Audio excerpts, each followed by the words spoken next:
Looks like a piece of paper that's been ripped off somewhere. That's a page from the brochure of Dr. Bedford's practice. It has the practice's address and phone number on it. This must be the missing page from Madame Farrow's brochure. Why would Dr. Bedford rip pages out of his own brochure in order to call himself? This just doesn't make any sense. The suitcase of our Mr. Lloyd is still lying on the bed. Apparently, he left in a hurry, or only intended to be a short trip. If it was Dr. Bedford who posed as Mr. Lloyd, then he won't mind any more if I have a look inside. What have we here?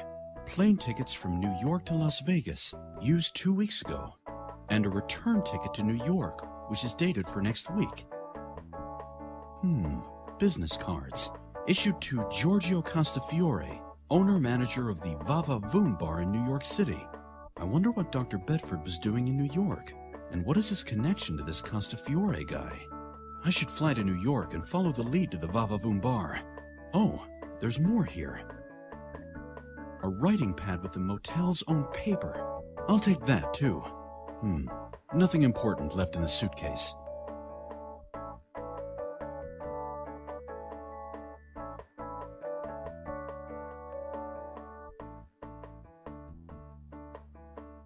Right. I'll use my pencil to rub over the pad. There. Now the writing should be legible. This is a writing pad from the Rainbow Motel. Exactly the same kind of paper that I found in Dr. Bedford's practice. Someone jotted something down here. McC 169316. I wonder what that means.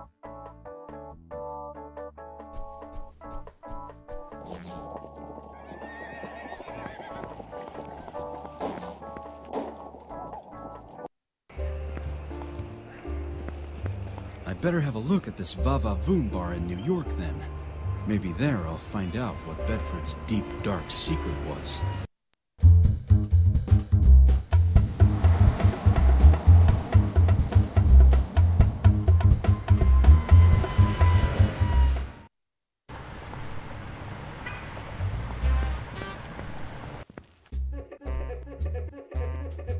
The picture shows two men. The one on the right looks like Dr. Bedford without his glasses. The caption reads, Joey and Uncle Johnny, 1958. Uncle Johnny?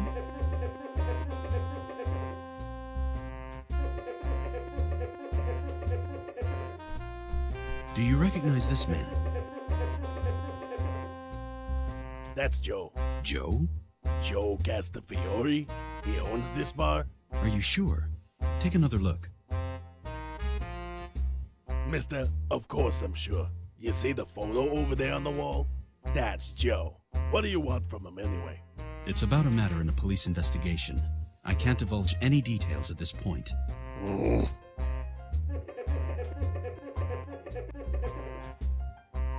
Hello. What's your poison? Martini? Bloody Mary? I'm not here for the drinks. I have a few questions.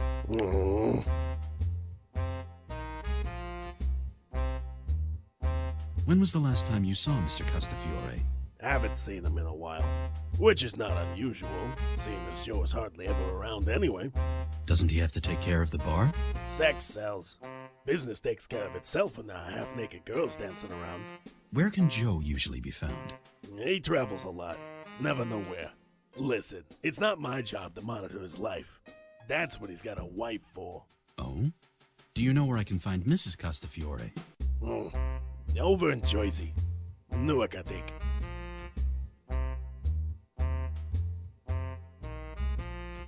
I have to go.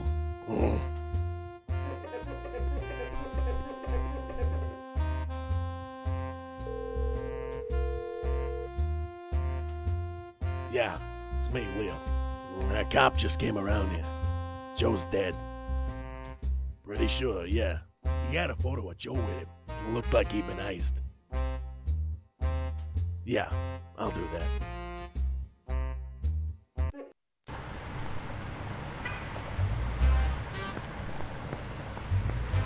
I'll only call Mrs. Vanderbilt when I know more.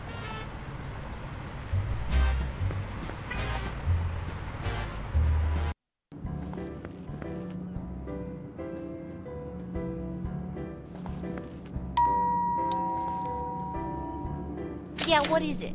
Hello, Mrs. Castafiore. My name is Baxter. So, what do you want? I'm here because of your husband.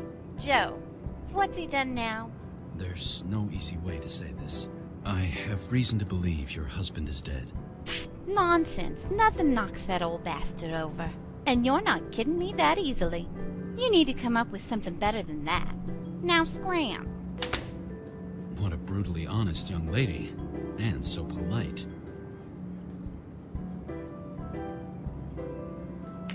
Hey, what's this all about? I don't want your stinking flyers. You can shove that where the sun don't shine. Look closer at the picture, Mrs. Castafiore. Joe? Is that Joe? That's right. That's your husband. The police took this photo post-mortem. So it is true. The old fool did get himself killed after all. I have a couple of questions, if that's okay with you. Aw, it doesn't matter now anyway. Come in.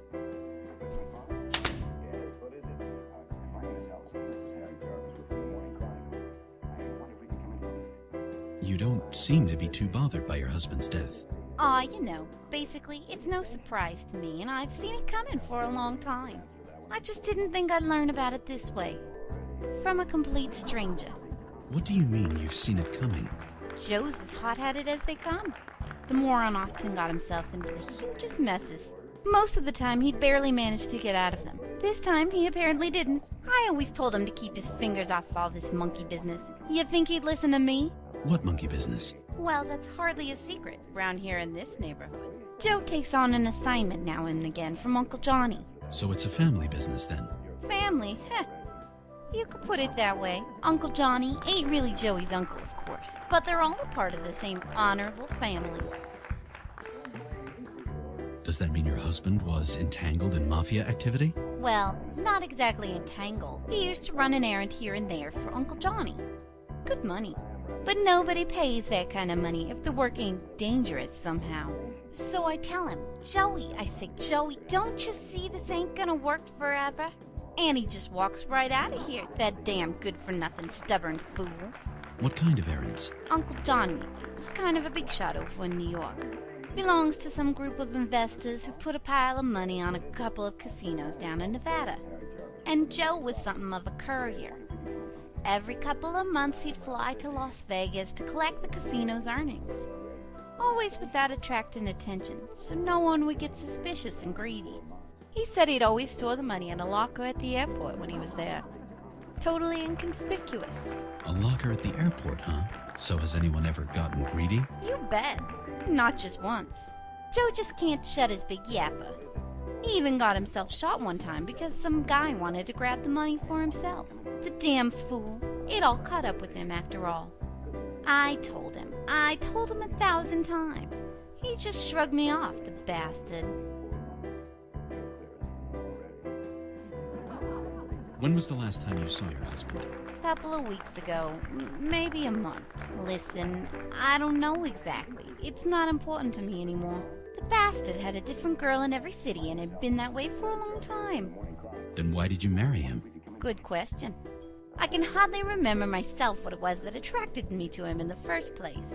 I should have listened to my mother. She always told me I deserved someone better.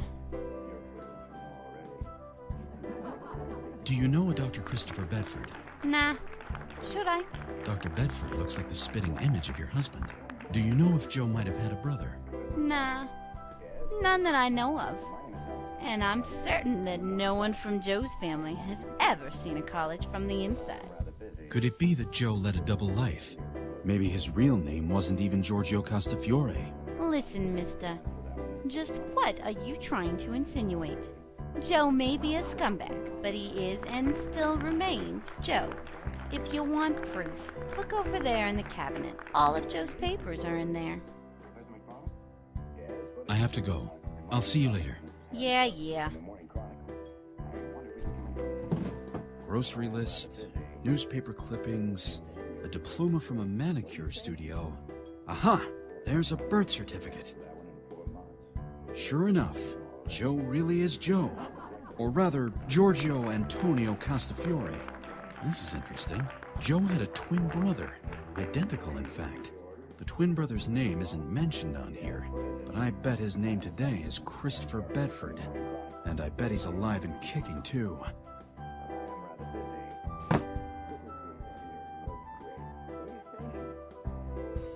It's some player from the Yankees.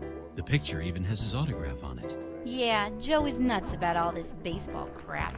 How can anyone stand that stuff without being drunk?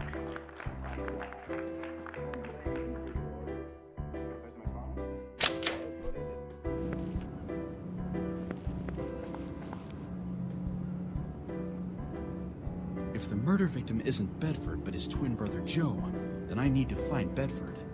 I'm afraid it would take the police too long to track him down. Mrs. Castafiore mentioned a locker in Las Vegas that Joe frequently used. Maybe I'll find out more there. I have a hunch that this'll take me to Bedford.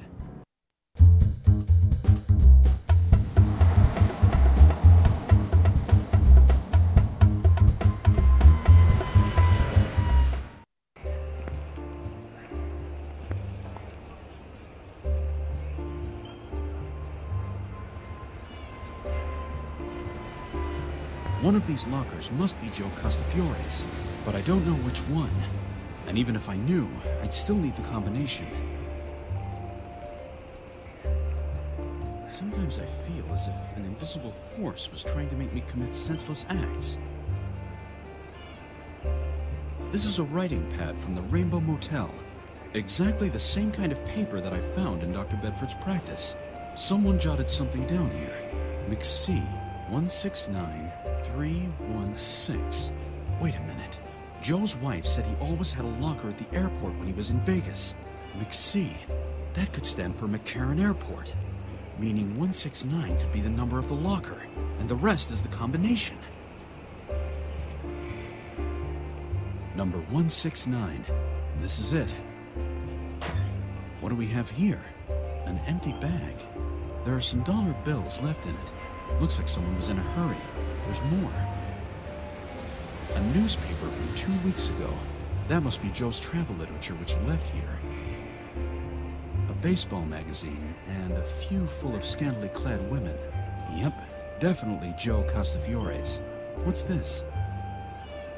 A travel catalog. Quite heavy. Somehow this seems out of place. I wonder if someone else put it here. Let's see. Joe was assigned to take the money from the casinos to New York, but he never got round to doing that, and now he never will. It was in Dr. Bedford's office that I found the piece of paper with the locker combination on it, or what was left of it. And now Joe's dead, and the money's gone. I'm getting the impression that the good doctor isn't so clean after all. Anyway, I need to find out where he is.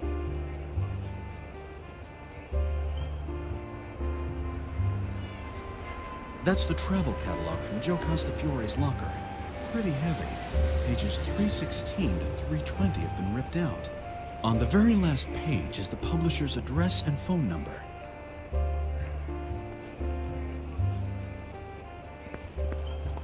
Who should I call?